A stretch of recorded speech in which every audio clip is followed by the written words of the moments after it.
şəhidəm, ölməmişəm. Küləklərə qarışmışam vətənimin havasına. Cismim göçüb bu dünyadan, ruhum hər an sizinlədir. Şirin bir xəyala dönüb, kim məni arzulasa, tez gəlirəm yuxusuna. Mən şəhidəm, ölməmişəm. Şehirlərdə, qəzəllərdə yaşayıram.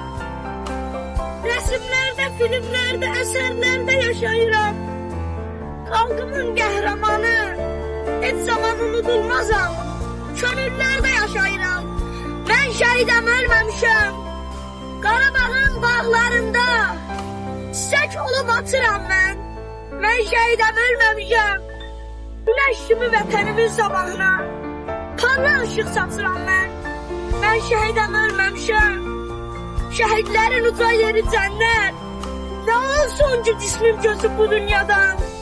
Nə qədər ki var bu millət, nə qədər ki var bu dövlət. Necə ki xalqımın qazilərə, şəhidlərə qoyur hörmət. Demək unudulmamışam, demək hələ yaşayıram.